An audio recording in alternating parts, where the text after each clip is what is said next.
Can't wait for Resident Evil 5? Thought State of Emergency got a bad rap? Then step up, young practitioner of the macabre. Capcom has a game for you.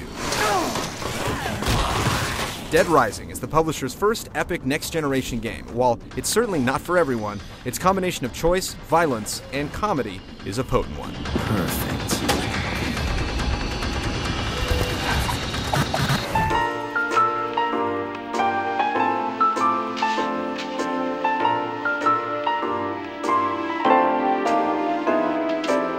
Investigating a scoop in the sticks of Colorado, photojournalist Frank West doesn't really know what he's getting himself into. What in the world? Well, that is until he spies zombies using humans as chew toys.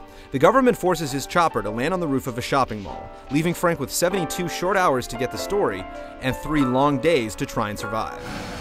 Frank's not the only human in the shopping center. There's a faction of secret agents searching for the key to the mystery, and plenty of helpless small employees that Frank can rescue and take to safe haven. Not to mention a group of nefarious villains bent on stopping Frank and his allies at all costs. Everyone used to laugh at me! What's most surprising about Dead Rising's story is that it's full of comedy. Clean up! Register 6! If you're expecting a glum adventure, you'll certainly be surprised. The game still has a serious creep factor, but it's nothing that'll keep you awake at night. The story will also change slightly depending on what happens in the game. It never drastically alters the overall outcome, but it's nice that Capcom went the extra mile to flesh out some of the what-ifs. The real strike against the story is that it's basically the same exact concept behind George Romero's horror classic Dawn of the Dead.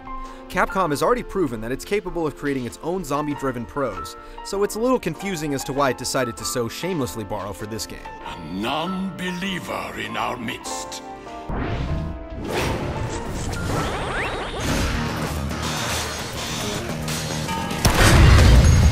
When you first boot up Dead Rising, you have just one option, the 72-hour mode.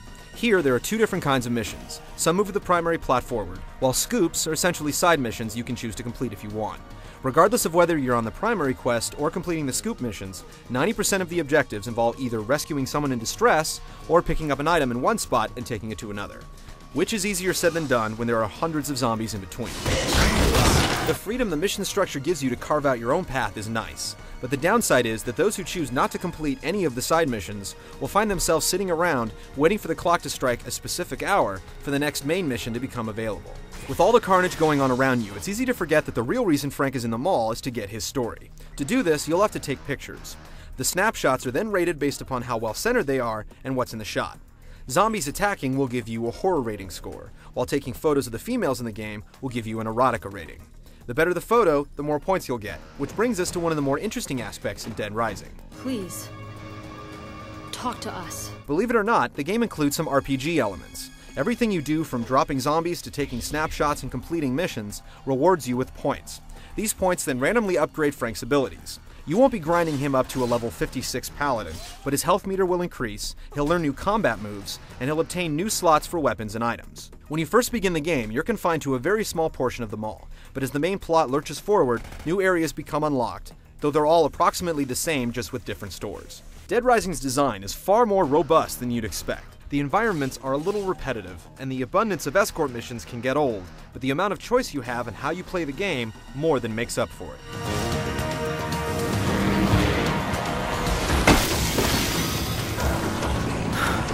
Despite all the mission objectives and photography, the real crutch of Dead Rising is killing zombies. And boy, does the game give you a million ways to do it. Literally everything is a weapon. Stuffed animals, katanas, chainsaws, sledgehammers, any inanimate object you can think of can be used to put the undead back in their graves. There are guns, but with so many zombies and so few bullets, it's impractical to try and lean on them. The weapons are very well balanced. While highly effective blunt trauma instruments will break and disappear rather quickly, the less powerful items tend to last a lot longer. While it's not particularly realistic for a bowling ball to disintegrate, it keeps you from leaning on one ultra-powerful weapon to waltz through the game. The combat controls could be better. The left trigger will bring up your camera for snapshots, and the right trigger will allow you to aim weapons in first person. However, when adjusting the aim of either, you're asked to use the opposite analog stick. It takes a little while to get used to, but it's nothing you won't be able to conquer with time. It's also impossible to aim accurately and move at the same time, so if this bothered you in Resident Evil 4, you're going to get another dose of it here. With that said, Dead Rising's biggest gameplay flaw is the AI of the computer-controlled characters. The zombies are fine, but a lot of the survivors you're asked to rescue will run straight into piles of the undead, or just stop walking altogether. While the insane boss fights are certainly the highlight of the game, many of them will get stuck on parts of the environment, making them easy pickings. The gameplay in Dead Rising isn't particularly tight or innovative, but it's not broken either.